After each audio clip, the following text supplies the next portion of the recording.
뉴스공장의 대표 코너 노르가즘 정의당 노회찬 원내대표 나오셨습니다. 안녕하십니까? 네, 안녕하십니까? 요즘 대한민국은 희한한 야당이 있어요. 예, 야당을 제대로 안 해봤으니까 지금 저기는 야당이 뭐 해야 될지 모르는 거야. 지금. 주 의원님, 예, 이제는 더 이상은 안 됩니다. 대한민국에 희한한 야당이 있어요. 나 요즘 자, 이게 그 토론을 계속 하다 정의당이 보면 야당이 아니에요 이제. 그러니까 탄핵당했지, 이 사람은. 지금 검색어를 점령하고 있는 여러 이름들. 어제 밤에 JTBC의 토론회, 신년 토론회가 있었죠? 예, 예. 거기 나가셨더라고요. 뉴스공장이 이제 제일 싫어하는 게 전날 밤에 저희 패널들이 바로 거기 나가가지고 이빨을 다 털고 오는 겁니다. 예. 아, 뉴스공장을 홍보하기 위해서 밤에 잠깐 나갔습니다. 그럼 나가셔서 뉴스공장 얘기하셨어야죠. 아, 예. 어제 제가 낮에 그 청와대 신년하러에 갔는데 예. 거기서 그 인사 많이 들었어요. 김어준의 뉴스공장 잘 듣고 있습니다. 당연한 건 전 국민이 듣고 있으니까. 공영방송입니다. 확인되는. 청와대 뵐 수 있습니까? 들어야지. 자, 근데 어제 가만히 매치업을 생각해 보면 썰전과 뉴스공장의 패널 양쪽에 나와가지고 믹스 매치업을 했어요. 그죠? 예, 그렇게 됐네요. 네. 보면 그렇게 됐습니다. 요 멘트 어제 이제 보신 분들도 있겠지만 못 보신 분들을 위해서 요 멘트는 어떻게 나온 건지. 아, 예. 최근에 그 벌어진 아랍에미리트와의 어떤 모종의 스캔들이 있는 게 아니냐, 국가적인 마찰이 있는 게 아니냐라는 그 자유한국당 의혹 제기에 대해서 네. 기본적으로 그 관련자들이 거의 다 전 정권 사람들이기 때문에 네. 사실을 알고 싶으면은 그럼 이명박 대통령한테 물어봐라.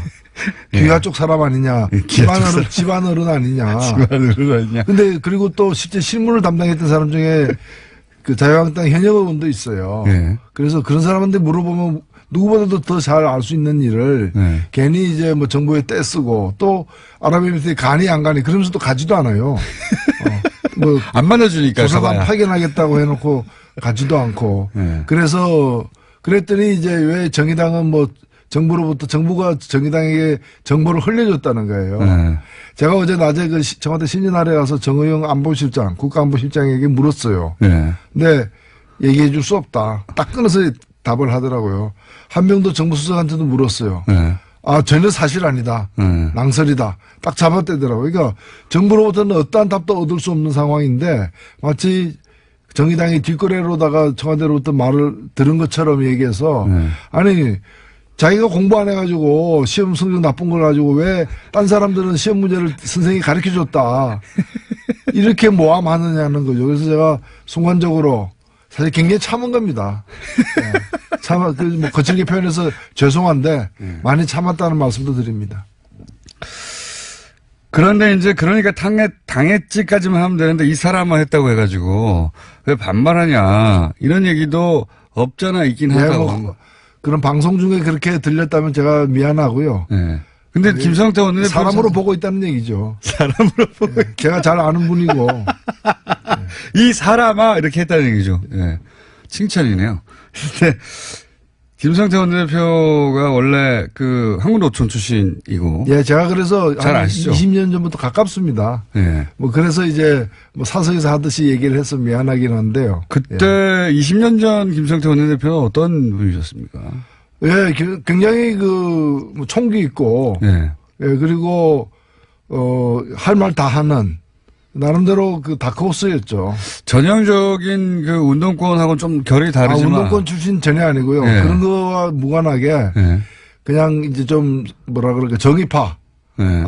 그런 데 속했기 때문에 저는 그래서 계속해서 김성태 원내대표 만날 때마다 과거에 정의파였다. 과거에는 정의파였다. 예, 원래 출발이 그걸 상기시켜드리고 있습니다.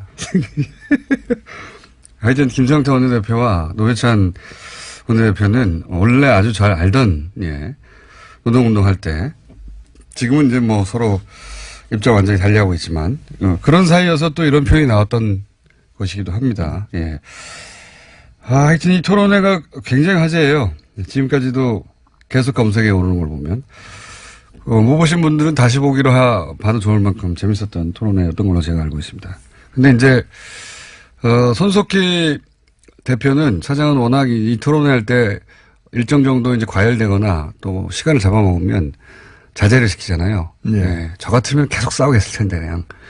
그리고 너무 멀어요 보니까 거리가 서로 손을 휘두르면 닿을 수 있는 자리로 이렇게 삿대질도 가능하고 그랬어야 되는 건데 안타깝다 하는 생각도 들고요. 저희가 한번 이 네 분을 모셔가지고 예, 난타전을 벌일 수 있도록 한번 꾸며보겠습니다. 한 명 더 부르시죠. 누구까지 볼까요? 손석희.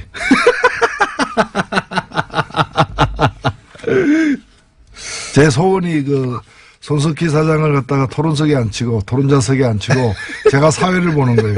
그래서 발언하면은 빨리 끝내시죠. 이렇게 잘라버리는 거 있죠. 그래서 평생 소원인데 아직 못 해보고 있습니다.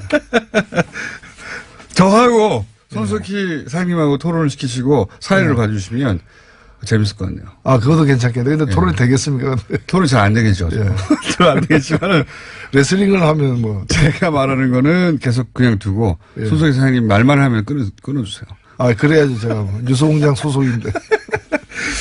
자, 새해 첫 시간이니까, 이런 거 한번 해보고 싶습니다. 지난 한 해를 이제 통 털어서 한번 되돌아보고, 정의당에게는 한 해가 어떤 한 해였는지도 좀 되짚어보고, 그리고 2018년의 정의당의 목표나 혹은 2018년은 어떤 한 해가 되기를 바라시는지 큰 이야기 좀 해본 다음에, 현안들 얘기 넘어가는 것으로.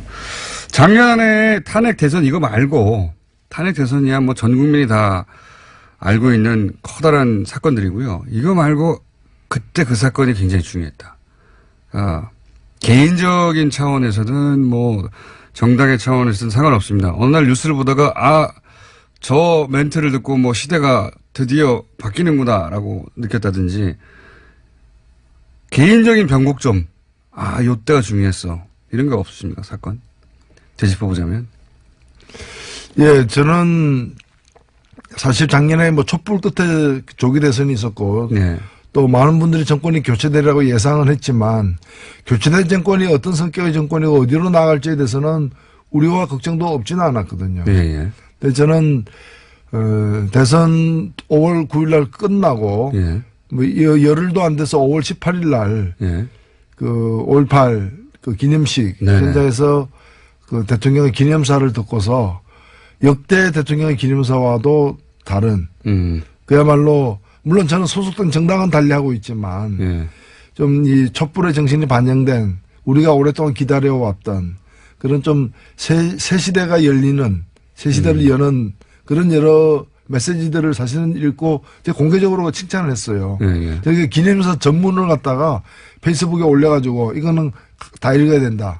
한번 읽어볼 것을 권한다라고 얘기를 했는데 그 후에 이제 6월 항쟁 기념식 6월 10일도 예. 거의 마찬가지였어요. 그래서 제가 이거 누가 썼냐 라는 얘기까지도 했는데 예. 저는 그게 단순히 뭐 명문이다 잘 썼다를 넘어서서 우리가 가야 할 바를 정확하게 짚었다라고 저는 생각이 됩니다.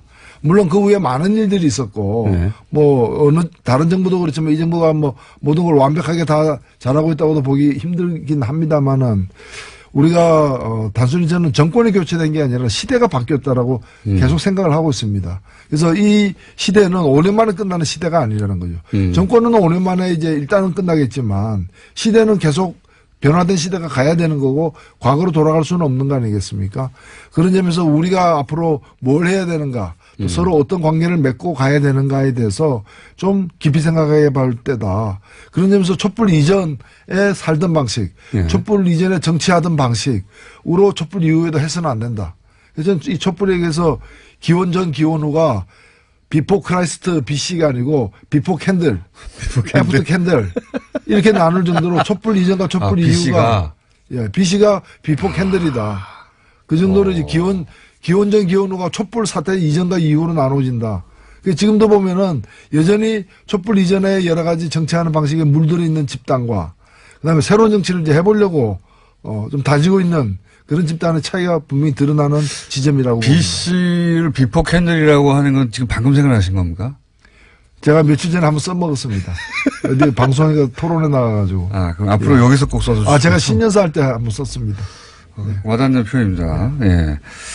근데 이제 그 5.18 기념사를 보면서 시대가 정말 바뀌었구나 하는 걸 실감하셨다는 거죠. 네. 거기, 그리고 바뀐 시대에 주요한 정신들 거기 담겨 있으니까 요대로 가면 되겠다.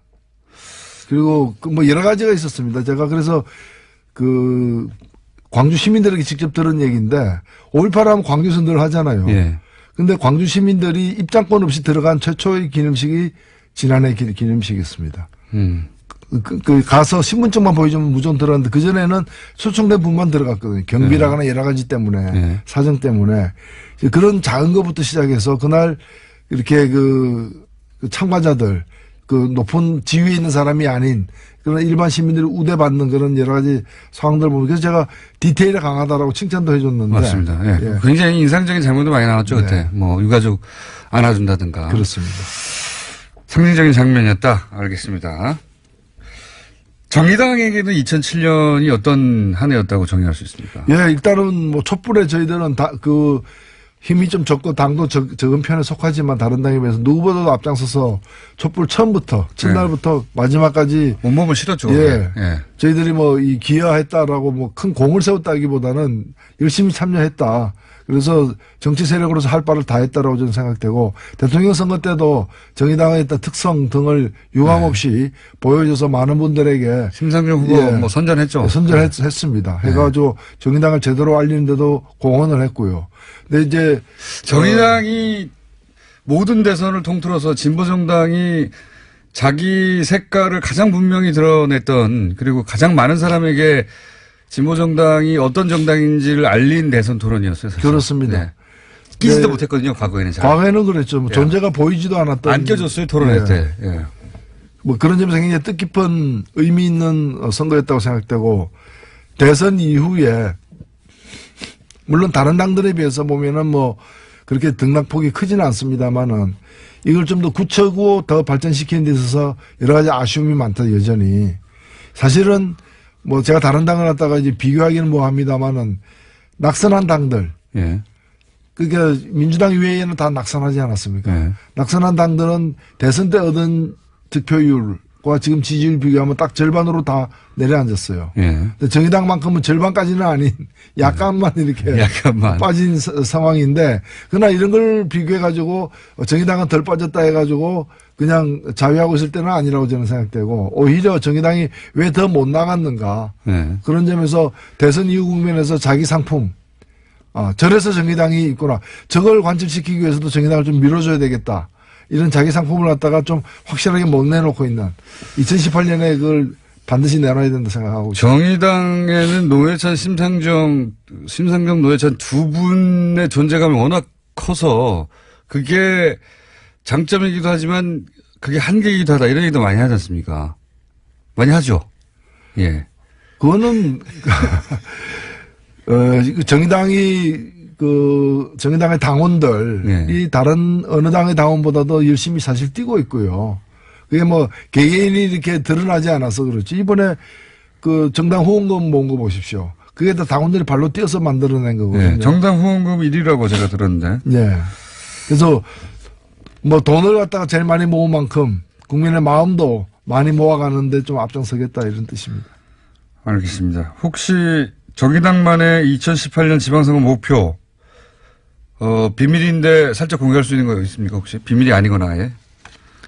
예, 저는 뭐 정의당이 아직은 뭐 저희가 후보 같은 게 확정되지 않는 상황입니다만은 그래도 지금은 정의당의 지지율이라거나 국민적인 어떤 지지도라거나 여러 가지 볼 때 17개 광역단체장 중에서 광역시도 단체장 예. 중에서 그래도 최소한 한 석 예. 이상은 좀 확보해야 되는 거 아니냐. 그래야 이른바 새 시대가 제대로 이렇게 어딜 노리십니까? 서울시장이요? 뭐 호시탐탐 노리고 있습니다. 대표님 혹시 직접 나가시는 거 아닙니까? 예, 아직까지는 계획이 없으세요? 예, 그렇습니다. 예. 하지만 어떻게 될지는 모르는 거죠? 그건 뭐 저희 당에서 아직 그런 인선 라인업을 하지 않았기 때문에 네. 모든 것은 열려 있습니다만은 저야 뭐 경상남도에 있으니까 서울시장 얘기하지 마세요. 경상도, 남도 그러면 지사나 거기 훌륭한 분들 많습니다. 훌륭한 분들 많지만 만약에 본인한테 18개 시도지사 광역단체장 중에 한 군데를 골라서 출마를 하면 어디가 탐나죠? 일단 저는 뭐 이왕 그렇다면은 두 군데 달라고 얘기할 것이고요. 정의당에게. 예. 본인이 한 군데만 찍어서 마음대로 할 수 있다면. 예. 서울시장이요? 저도 그 수사도 많이 받아봤고 예. 신문도 많이 받아봤습니다. 웬만해서 잘 안 넘어갑니다. 전망을 어떻게 보시겠어요? 전망. 이제 홍준표 대표는 6개 정도. 예. 부산, 대구, 울산, 경북, 인천, 경남. 지금 현재 이제 자유한국당이 지자체장을 하고 있는 곳이죠. 예. 이곳은 지켜내겠다. 그런데 지금 현재 여론조사 상으로는 그렇게 녹록지 않은 상황인데 자유한국당 입장에게 어떻게 전망하십니까? 자유한국당이 탄핵까지 불러일으킨 사태에 대해서 제대로 사과하지 않고 그다음에 개헌이라거나 여러 가지 주요 사안에 대해서 이렇게 선거법 개정이라거나 완고한 태도를 견지하고 있는 건 뭔가 하면은 옛날이야 다시 한 번이거든요. 네. 좀 지금은 힘들지만은 세상이 좀 변하게 돼 있으니까 언젠가는 과거의 영화 북위로 돌아갈 수 있다. 그 시절로 돌아갈 수 있다. 그런 제가 볼 땐 착각을 하고 있어요. 네. 저는 시계추는 왔던 자리로 다시 반복해서 돌아가지만은 이번 이 정치의 시계추는 과거로 돌아갈 수 없다. 과거를 만들어냈던 그 자유한국당이 여당 아니면 제1야당으로서 떵떵거리던 그 시절 양강 중에 한쪽 축으로서 떵떵거리는 그 시절은 이미 강물이 흘러서 저 바다로 떠내려간 거고 다시 그 물은 오지 않는다는 거. 그래서 자유한국당에게 이번 지방선거는 다시 원기를 회복하는 원상을 갖다 복구해 나가는 그런 선거가 될 수가 없고 오히려 괴멸해가는 점점 이렇게 힘이 빠져가는 걸 확인해주는 선거가 될 것이라는 점에서 그 6개를 얻어내는 거는 불가능하다. 불가능하다 보십니까? 예, 불가능하다. 그건 다른 나라 가서 그 선거를 치르면 몰라도 한국에서는 불가능하다. 예. 그러면 지금 그 보수 성향을 띠는 정당 중에 남은 것은 바른정당과 사실상 바른정당밖에 없는데 국민의당이 이제 바른정당과 합당을 한다고 하니까요. 네. 그리고 합당은 그 소위 이제 반대파들이 떨어져 나갈 지언정 합당은 되겠죠? 그렇게 전망하시죠? 예, 무슨 소란, 잡음, 소음 이런 게 이제 이어지겠지만은 결국에는 뭐 우격다짐으로도 될 겁니다. 그리고 이런 과정에 대해서 선관위나 어떤 법원이 이게 하나하나 이렇게 논리적으로 과학적으로 안 따지거든요. 네. 정당은 정당에서 해결하라. 그러니까요. 예, 보통 사법부는 이런 데 안 끼려고 하죠. 그렇죠. 네. 그래서 아마 이제 그 주류 세력들이 이제 추동하는 방향으로 되긴 될 가능성이 높다 이래 보입니다. 그러면 그렇게 해서 탄생하게 될 정당 이름은 이제 아마도 이제 그 국민의당으로 이름이 합쳐지거나 바른정당 이름이 합쳐지지 않고 뭐 전혀 다른 제3당. 이름, 그렇죠. 새로운 이름으로 되죠. 새로운 이름으로 창당하겠죠 아마도. 예. 그러면서 합칠 텐데 그 새롭게 창당되는 당의 지방선거에서 파괴력은 어떻게 전망하십니까? 별로 없으리라 보여져요. 왜냐하면 몇 가지 징후들이 있는데 일단은 두 당이 통합했을 때의 지지율이 2달 전보다는 많이 낮아진 상태고 네. 지금으로서는 단순 두 당의 지지율 합산보다는 약간 높게 나오긴 하지만은 네. 그리 크지는 않는 것이기 때문에 그 자체로서의 파괴력은 덜하고 그 다음에 이제 선거기 때문에 아무래도 당에 대한 지지율을 넘어서서 후보가 예. 갖는 어떤 파괴력도 되게 중요한데 지방선거는 특히 그렇죠. 예. 예. 그 당의 지지율을 획기적으로 뛰어넘을 어떤 후보들을 어느 정도 보유하고 있는가에 대해서는 지금 뭐 새로운 카드가 나올 수도 있지만 현재의 재고 상태를 이제 점검해 보면은 그렇게 뭐 별 수가 없지 않겠는가 보이고 무엇보다도 선거이기 때문에 물론 이제 지방선거에는 이제 광역 의원, 기초의원의 정당 투표가 있기는 합니다. 그러나 주로 이제 광역단체장이나 기초단체장의 당선자 수를 가지고 또 비교도 하기 때문에 1등이 아니고서 괜찮은 2등. 예. 예를 들면은 성적 나쁜 2등이, 성적 안 좋은 3등이었는데 통합해가지고 성적 좋은 2등이 됐다. 이건 1등은 아니잖아요. 선거에서는 의미가 없죠. 의미가 없죠. 그렇기 때문에 지방선거의 어떤 결과에 매달리는 것은 별로 이렇게 소득이 없을 것이다 이렇게 보여집니다. 그러면 이 두 당이 합당됐을 때 최대 수혜자는 누가 되겠습니까? 유승민 대표가 될까요? 안철수 대표가 될까요? 예, 뭐 두 분 다 수혜자로도 볼 수 있는데 그 중에서 더 큰 뭐 수혜자는 뭐 유승민 대표다라고 언론에서도 많이 지목을 하는 것 같아요. 하는 것 같은데 아무래도 이제 그 통합된 당이 어느 쪽으로 갈 거냐. 예. 국민의당을 갖다가 외연 확장하는 그런 의미가 더 클 것이냐.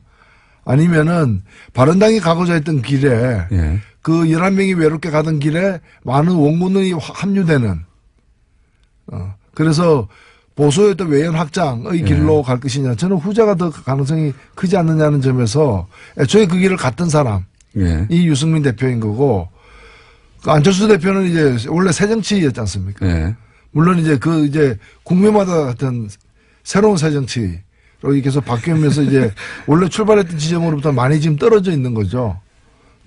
그래서 뭐 그런 점에서 볼 때 원래 가고자 했던 길을 일관성 있게 가는 사람이 더 많은 덕을 보고는 통합이 아닌가 이렇게 보여집니다. 저도 이제 그 지점이 참 이해가 안 가는데, 안철수 대표는 본인이 상처를 입고 그 결과물은 왜 유승민 대표에게 안겨주는 선택을 했을까?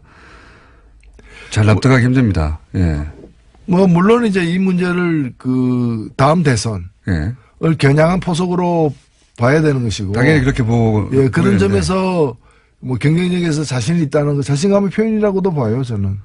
사실 자유한국당의 후보가 없고 예. 또 앞으로 만들어질 가능성이 적고 그리고 이미 있는 후보, 기왕에 기어로웠던 후보 그 범위 내에서는 예.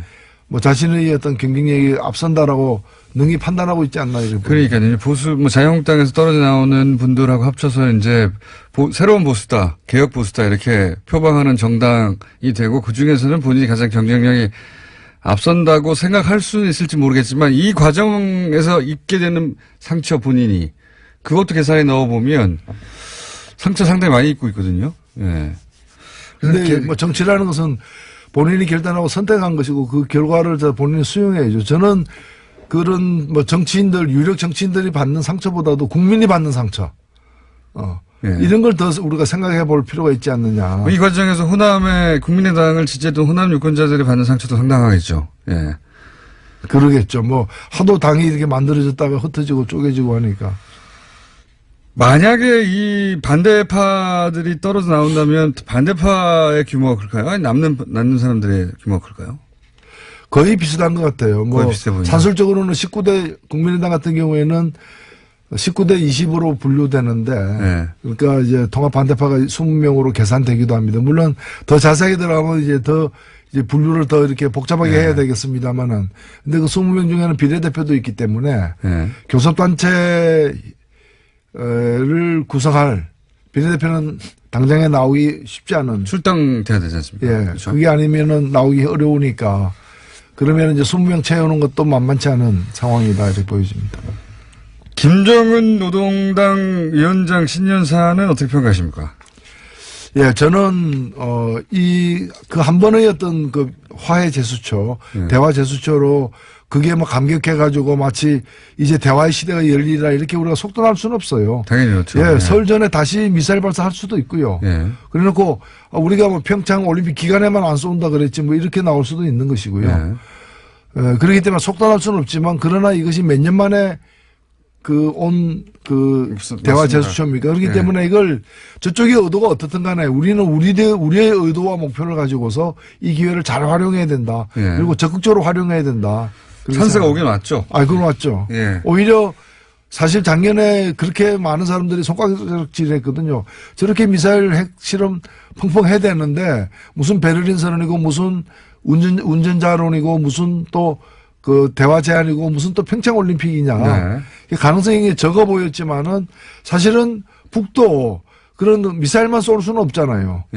그리고 자기들도 미사일의 어떤 그런 핵 증강의 어떤 대가로 뭔가를 또 챙기려고도 할 수밖에 없는 것이 그리고 올 수밖에 없는 일이 좀 더 빠르게 그리고 좀 더 담대하게 제시되었다 이렇게 좀 극적으로 왔죠. 예. 1월 1일부터 이렇게 직접 김정은 발로 이런 제안이 공식적으로 올지는 사실 공개적인 거니까 모두가 그리고 저쪽의 국가 수반이 직접 이렇게 그러니까요. 올림픽 문제까지 거론하면서 얘기한 것은 하겠다는 거죠. 처음이죠. 예. 게다가 양복 입고 넥타이 메고 서방 언론에게는 그게 굉장히 인상적이었던 것 같아요. 그러니까요. 직접 얘기하고 실무자들이 뭐 예를 들어서 과거 같은 경우는 실무 접촉을 해서 이야기를 좀 맞춘 다음에 마지막에 이제 이 양쪽 정상이 뭐 멘트를 낸다든가 하는데 이번에는 제안을 직접 해버린 거 아닙니까? 공개적으로. 그렇죠. 예. 굉장히 과감한 방식입니다, 사실.